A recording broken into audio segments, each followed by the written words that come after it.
The opinions made in this video do not necessarily coincide with that of Imaginary Goddess, or anyone else for that matter. Viewer discretion is advised.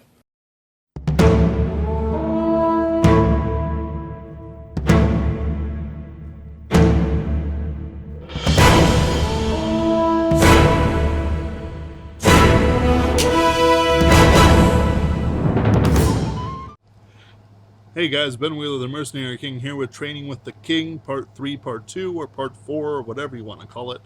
I'll be going over my various strides and setups for each of my decks. Now, unfortunately, as time of this recording, I'm a little bit out of date.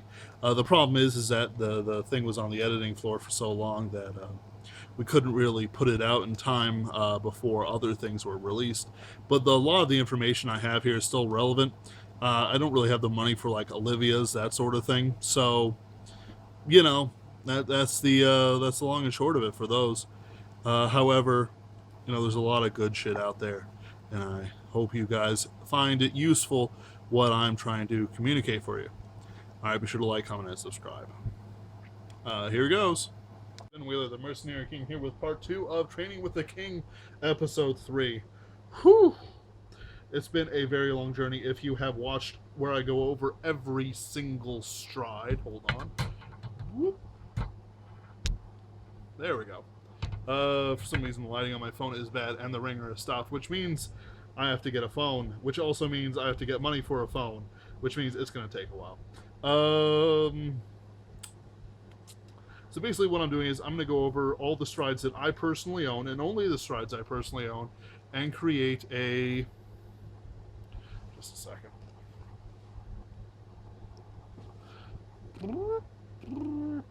Hold on. And create a G zone for each one.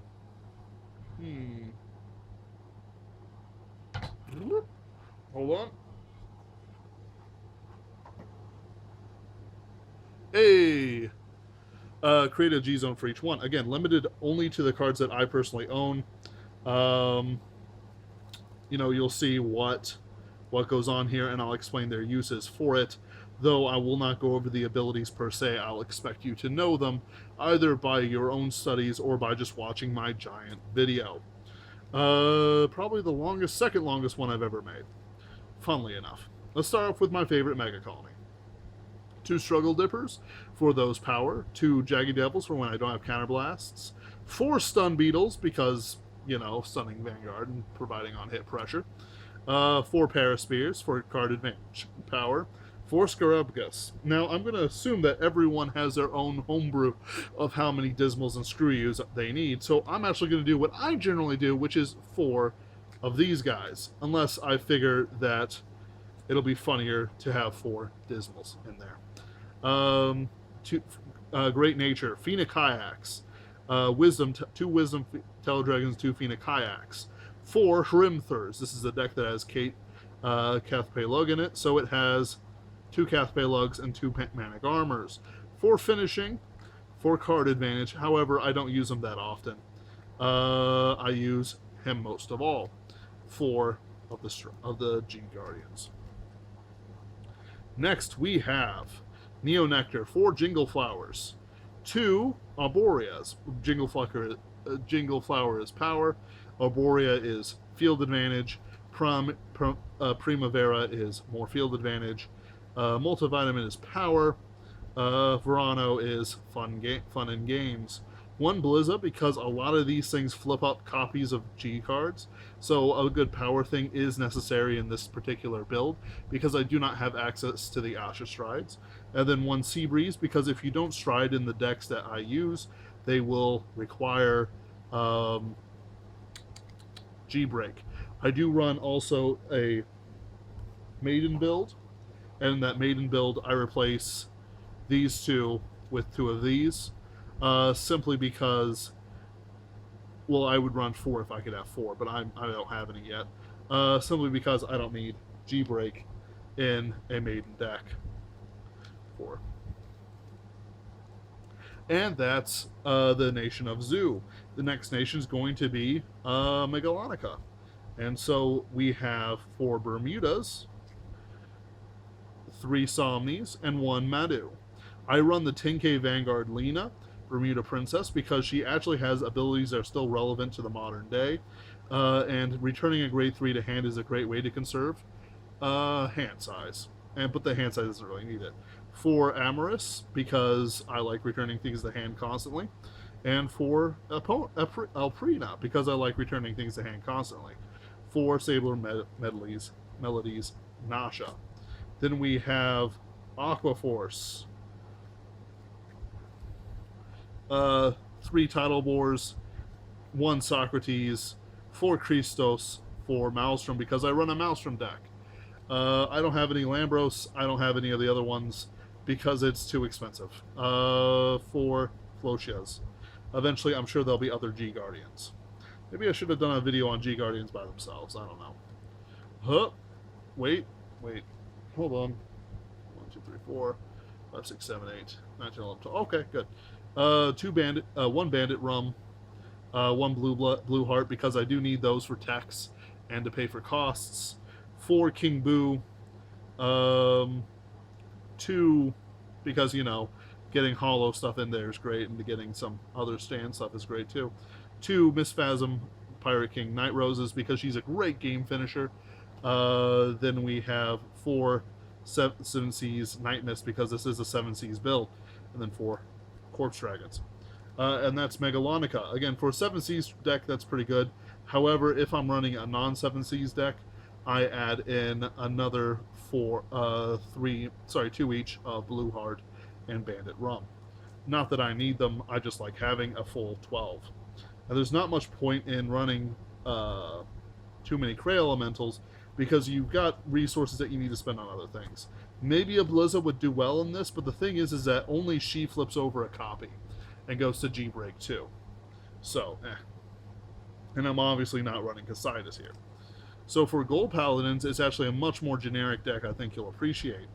This is for United Sanctuary. 1 Cambo, 1 Abracus, just for a little bit of tech. 2 Ray Breath for power. 2 Scourge Point for power. Like, I use him if I'm going to pull out a lot of field, but I use him if I'm only going to do like 2.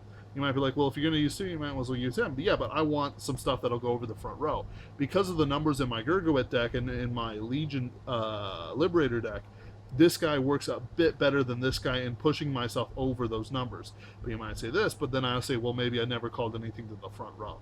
You know, it's one of those things where there's a lot of different questions and abilities, and because this guy works on calling on the side, this guy works when calling from your Vanguard.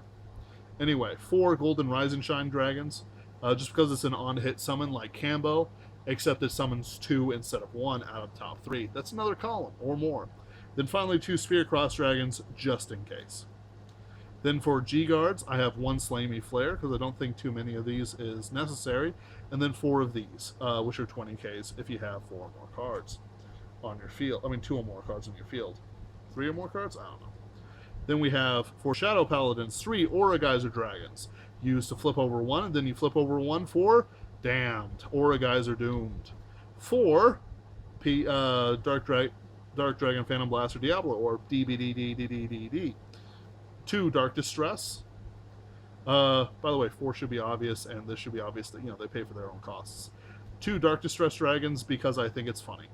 1 Effinsian and 1 Seabreeze, because my Claret Sword deck and my Blaster Dark Diablo deck are actually very dependent on G-Break. So I kind of do need 1 in this build. I don't use Break Rides. Then I run 4 Ludwig, because honestly he's just the better of them. I don't really use his ability unless I have a perfect shield on the field for some reason. Why am I... What? What? Huh. Okay. Yeah, I've been doing a lot of videos today, and I've still got more to do. So, yeah, that's probably why you saw that. Then for Genesis, I run 4 Demeter, just because she's a really free Soul Blast, and it's really great in a Counterblast heavy deck like Brunhilde. 3 Tyr, just because I like that burst of soul. 3 Doombrace, because power. 2 Van Argander. I want to up it to 4 Van Argander and remove like a a tier and a Doom Brace, but I don't have the 4th Van Argander yet. And then 4 of Iris, the G Guard. Actually, I only run 4 Iris in this build no matter what, simply because she's just too good. And even though Dismal's pretty great, I don't value my rear guards enough to protect them too much. You know, they're kind of mystical goddesses and beings and stuff like that. I think they'll be fine. 2 Clotinus, just to summon some things, as well as get the 10k and a critical when I'm down in the dumps. 2 Giron, just for power. 1 Galblade, just for an on-hit. Pressure, and then Samuel, just in case your opponent, you're at 5 cards in field, and your opponent's at like 4 damage, he can really put some pressure on. He's pretty great. 2 Ultimile, just because I only have 2. Honestly, I'd replace these 2 guys with more Ultimiles, but I only have 2.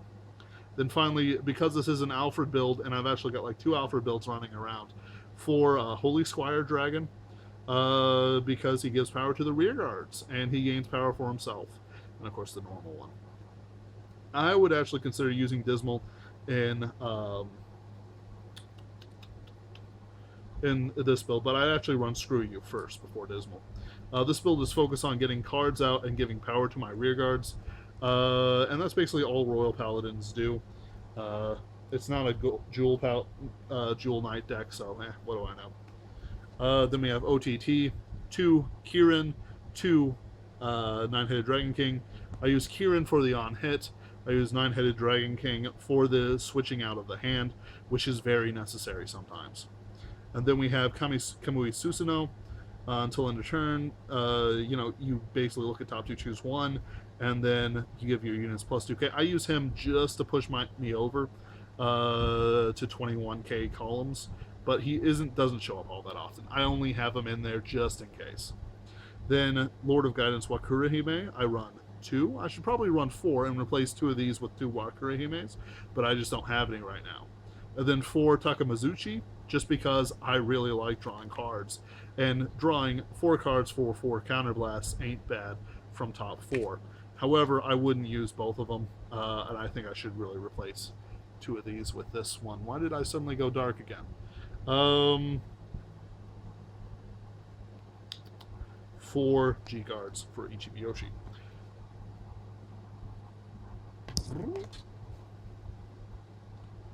There we go.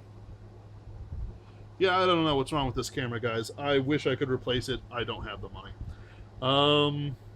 Then we're going to run for Gavrail. I don't have my Gavrails yet, but I do have all the appropriate strides. And for some reason, they didn't get another stride in their recent support. So we'll see what this is. We have 4 of these guys to refresh the field. I don't really refresh the damage zone. Honestly, I don't have the soul for like 4 of them. But if you're running out of cards, you might as well do it. Then we have 2 Urals just for multiple hits.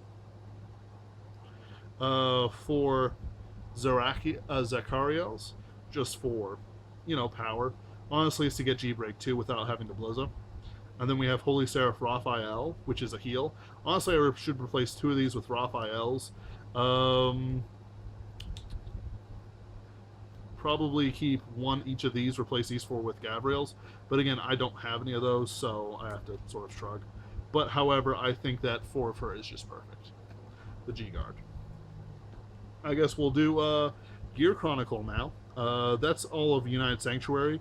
I'm not really all up and coming with United Sanctuary's cards because a lot of them are actually really good and really expensive. So, you know, there's that, resources and all that jazz, but honestly, it's pretty interesting, this stuff, and I think it'll do pretty well. And honestly, my strides, like, it's not so much that you have the best strides, it's what you do with what you have. And with the strides I have, I actually do pretty well with them, or certainly did when I had 8. I haven't tested all my decks with the 16 strides yet, because that's actually kind of hard. So let's talk about 16 strides for these. So, first things first, 1, Fiery March Colossus, because making them not use a grade 1 is hilarious when they guard. Then 4 Warp Drive Dragons, because he's actually really good. 1 Lost Sage Dragon, because fodder. 1 Chronos Command Dragon because fodder for various things. Wait, do these numbers add up? Hold on. Have I screwed up my numbers on national TV? Huh, 1, 2, 3, 4. 1, 2, 3, 4, 1, 2, 3, 4, 5. Why? Why? Anyway, let's actually remove the Lost Age Dragon. Ha ha ha ha ha ha. Then we have, well, we talked about him, fodder. 2 of these because wiping a field is fun. This because making sure they perfect shield you is fun. Ragnarok Dragon. 2 Ragnaroks. 2 Chronos Revolutions. 1 Chronos Command Dragon. 1 Fiery March. 4 Warp Drives. Then finally 2 Phoenixes because time leaping things on attack is just the best. Okay. Then 2 of the Rafanas and 2 of the Ulurus. Both of them are really good, so you should run both. Yay! Spike Brothers. Again, these are generic builds mostly, or Chronos. Like this one's a Chronojet build because I do not have bind times or anything like that yet. Then we have 2 Flash Bruces for Spike Brothers. This is, after all, Dark Zone. Because on hit for Dampier Lilies. 3 of her, by the way. 2, 3. I don't have 1 Dirty Picario, but hey, that's alright. 3 Tiger Centurion. I forgot to go over Dirty Picario. Dirty Picario is like Counterblast 2. At the end of this unit attacked, you may choose to replace all your cards from deck. It's pretty powerful. Tiger Centurion, because you want to make things charging, because if you do an early game rush, turning them charging later means that you don't minus yourself when it comes to Spike Brothers. And we have Shoot Down King Miracle Ace, because multiple attacks are fun and giving things power for attacking is fun. Then just these, you know. Honestly, you don't need Dismal in this build at all. Because you're not protecting your units. You notice how I'm not talking about Screw You, because Screw You is a personal choice and I don't use them. Let's talk about Pale Moon. They're fun. For the first 4, I use 1 Amanda, 2 Lunatech, and then 1 Harry. Lunatech for the crit, Amanda to get me going, and Harry did in the game. And then for the other parts, though, I do run 4 Mephisto and 4 Millward, because both of them will do things. Especially since I can use Mephistos to pay for Millwards and Millwards to pay for Mephistos. So it's really cool like that. They do work off each other for multiple attacks and multiple powers to my rear guards. Then we have Chainsaw Megatrick Furnival just to fill out my soul and to give power. No Dismals in this build either, because if you have a field at the end of a turn, you're doing something a little wrong. Dark Irregulars, 2 Kisko Lyra, 2 Ericreus just for power on hit, draw, and retire. Then we have 2 Frederick just to fill out the soul a little bit. 4 Tybalt, because this is a Bladewing build.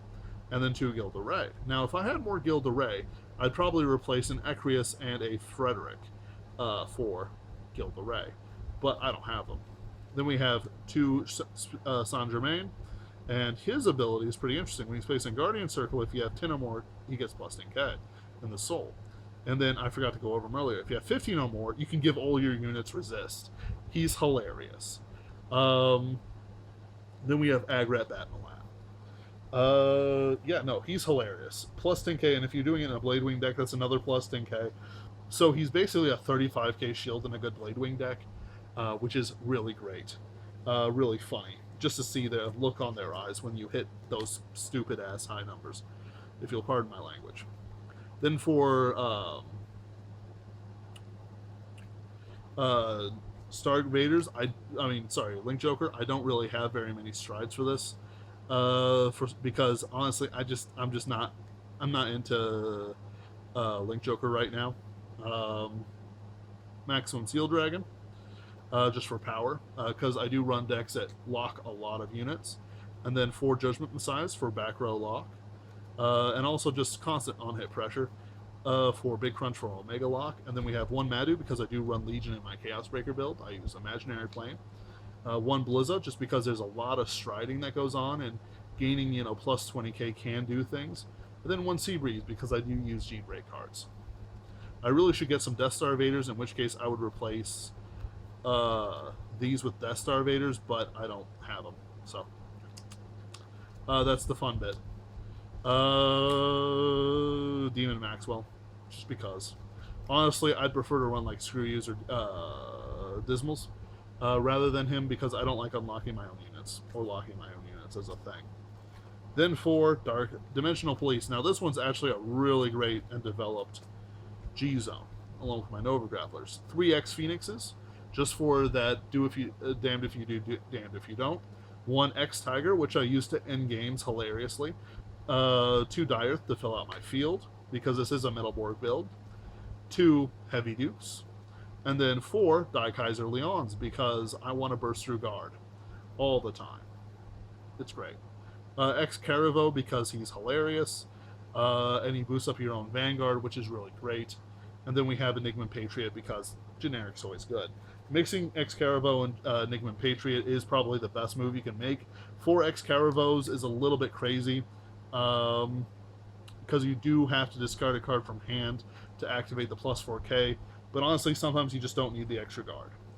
Then we have Nova Grapplers, again, another well-developed G-Zone. 1 Tribrute, 1 Vic 10, 2 Victoplasmas. I don't really feel that you need to do the 3 combo, because I kind of feel it's a little bit too much bang for not enough actual damage. 4 Victors, because I think he's really good. And then 4 Bustard, who I'm still mastering, but he's really great too. Honestly, using 4 Bustard's a little bit better than using 4 Victor right now, but if you don't have a Victor ridden, running him is better than running Bustard. There we go. For the normal one, honestly, him I'd actually replace with somebody else, like Screw Yous or Dismals. Actually, I would replace him with Dismals, like all 4 with these with Dismals. So that's my opinion on that guy. And he is bad. He is bad. Bad. Tachikaze. For my current build, I would love to have Gluttony Dogmas, 1 Twin Tempest, and other things, but I don't. So I have 3 or 4 of him, 4 Gradio Gigant, 4 Hellrex Maxima, and 4 Diamorph Phalanx. They actually do pretty well, but at the same time, it's just not the same. For my Kagero deck, it's a little bit more developed, even if I don't have the G-Zone for it. 1 Irresist Dragon, 1 Vortex Desire.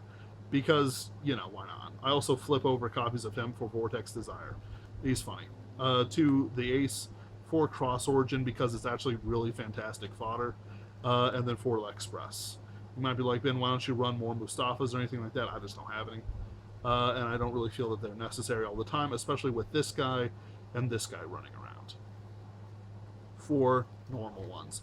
Though I would replace 1 with a Defeat Flare, or maybe 2 even, and then Denial Griffin for the other 2.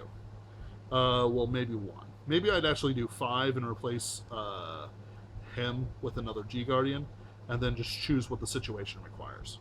You can do that. It's great.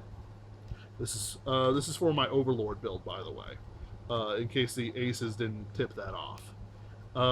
These builds are for the things I actually have, not for the best builds. Just to show you how to choose and design.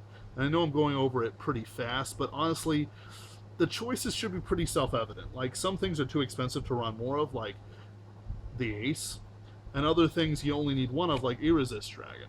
You might be like, well, Ben, what happens if you do it? Well, ride on Cross Origin or L'Express and Counterblast 1 for a crit, or they can't use grade 1s. You know, what if you run out of all of them? Well, I think you'll have other problems, because if you run out of all of them, you've stricken 4 times, which means you've lost 16 cards from your deck at least.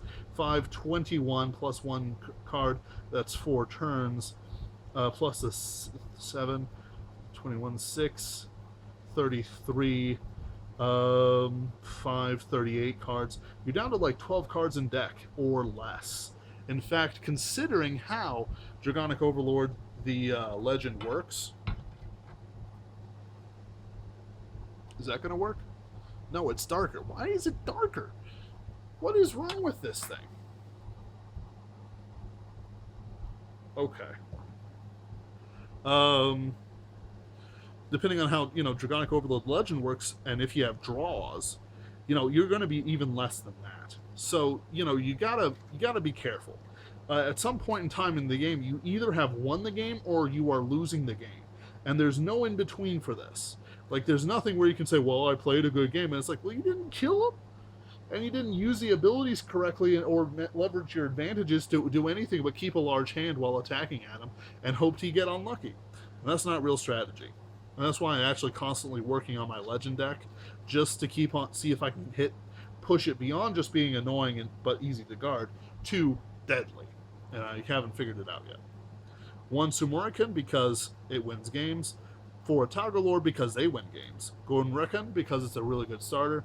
I run 2 actually because it's a -2. 1 of him because he's a -1, but he's really expensive. Counterblast 2, come on. 1 Zamarican. 1 of him just in case. If they have a full field, he's funny. And you're still on break ride. Then we have Gotsurikan just because on hit pressure for these guys. I actually would run 4 of him just because it's always working. Then we have Murakomo. This is for a Yasui build. This is for a Shiranui build with a break ride. I should probably talk about each one build, but honestly, you should start recognizing what builds go where. You should be able to tell what kind of deck they're running from the start. Like, it takes a while to get there, but you should eventually get there. 1 Ushimitsu train, just because tech. 3 on Babu Raiders. You don't really need radar. You don't need like 3, but hey, I don't really want to run 2 of him. But 3 of him really does work, especially if they wipe a field and you want to use Yasui. Kagamajishi because he's good. 4 Homer Raider because you want to end games, and then 4 the normal one because he is good enough by himself. And funnily enough, he can copy break ride, perfect shields. Lastly, we have Narukami. 4 Conquest Dragon because he's really good. 4 Voltec Zapper for Zoras. Now, I don't know why I did that. I really should have done it like this. Where's my... Whoop. There we go. 4 voltages, because I do run a Dragonic voltage deck. Vanquisher deck, excuse me. So 4 Vanquisher, 2 of these guys, 2 of these guys, 4 Conquest, 4 of these guys. I'd actually run different ones for this, some Screw You and some Dismals, and I really hope they come out with a new one, better one, later. Yeah, that is all the strides and stride decks that could matter. Some, like my Darker Regulars, is pretty much showing you what it should be, and like my Pale Moon pretty much is what you should run in every Pale Moon build. Simply put, all these cards work together.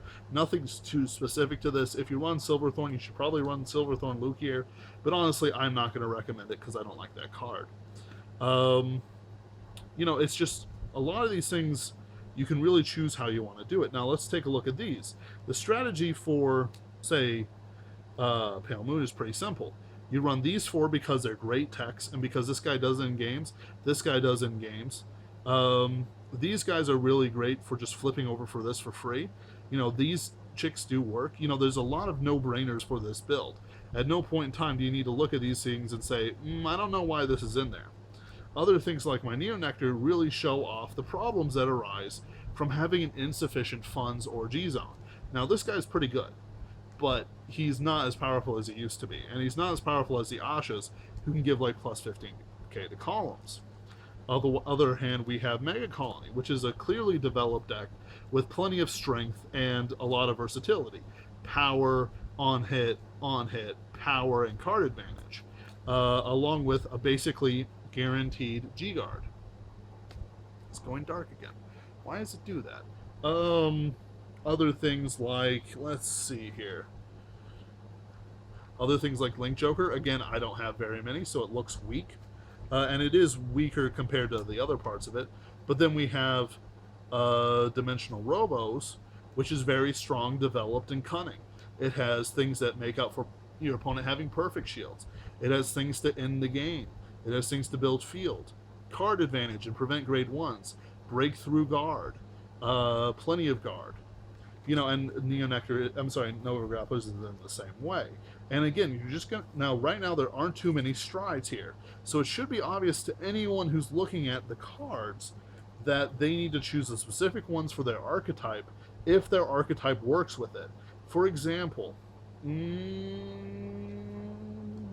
they are. Demeter works with the Regalia archetype. She's actually really great with the Regalia archetype and is pretty much staple in every Regalia build. But something like, let's see here. Let me find something. Hold on. Hold on. Machining Destroyer, or rather, actually, I'll use Goliath as a counterexample, has an archetype attached to it, and or a subclan, or whatever you want to call it, but his subclan is so weak, no matter what advantages he gives them, it will not push them over the edge into strong. On the other hand, Machining Destroyer is OP because it's a counterblast in a full field of machining cards and heart with machining cards and a machine card counterblast. In other words, a machining deck completely makes it pretty much guaranteed to go off and stun the Vanguard every time. Then we have things like Aura Geyser, which should be a 2 of in every single Shadow Paladin deck. Guaranteed. If you don't have one in there and you say, well, I don't need it, you're lying. You need it. He's good. He's probably the best one they ever had. And the same with PBDDDD. Staple every deck. Even to the point where, you know, you can build decks just around using that stride, and I have, with Phantom Blaster Dark Diablo. You know, there's not much more that I can really say about this. Each deck I talk about when I perform a when I do a deck profile for them. So, you know, I'll go into detail for it. But at the same time, you gotta be careful about it and your own choices. I can't be there to make these choices for you, but I hope that by showing you these examples and giving you every single choice in the last video, if you even were brave enough to watch it, you know, means that you now should have an understanding of every single stride that you could see. Now, I forgot a couple because there's literally over 200. But I hope that I covered all the ones that you are likely to see. And I hope that people are not going to, to be deceived by things that show up. Yes, is it going to do it? Is it going to do it? No? Yep, there we go. And that you'll actually make, you know, your own smart choices with it. Remember, a Vanquisher deck isn't good without voltages. Let's see here. Oh, let's talk about these guys. You know, Time Warp Dragon is pretty good, but you don't really need it in every deck. And Bind Times are going to be pretty good, but Chronos Command Revolution is just fantastic. So, you know, there's a lot of choices that you can make here based on it. Weaknesses aside, it's not about the fact that I don't have the strides or you don't have the strides or whatever. It's the fact that you use it to the best advantage and you have a deck that is better than your opponent's, or you have the skill to overcome that. And that's not easy for everyone to do. I'm going to talk about strides and other stuff like that in future episodes. I'm never going to do that thing again where I go over literally every stride that's out there. Simply because it's too much breath, it's too much work. But I was halfway through when I realized it was crazy. And I was crazy, but I did it anyway, just for you guys. Again, it's part of the learning experience. You must study Vanguard to be good at it. And you can only study it by playing a lot and by reading articles on it and by sort of knowing what you can expect and what you will see in every build. Even though it's a G era, and a lot of the cards that you'll see in decks are G era, there's still a bunch of cards out there that show up just to ruin people's day. Commander Laurel, the Pegasi and Angel Feathers, Tidal Assault, things like the Break Ride in Nubatama, Skype Tarot, Tool Boy, Toxic Trooper, which blows people out of the water because it prevents interceptions, and it can, you know, really put out some damage. So, you know, that's all that's here for it. And I really hope you guys take these lessons to heart. I know I didn't really go over the science of every single deck, but honestly, you're 3 episodes in, and I hope you're dedicated enough to the game to be able to understand sort of what you need for the deck by research and by sort of the ideas that what I put through in my first 2 episodes. This 3rd episode, part 1 and part 2. This is the end of part 2. Ben Wheeler, the Mercenary King. Like, comment, and subscribe to Imaginary Goddess. Out.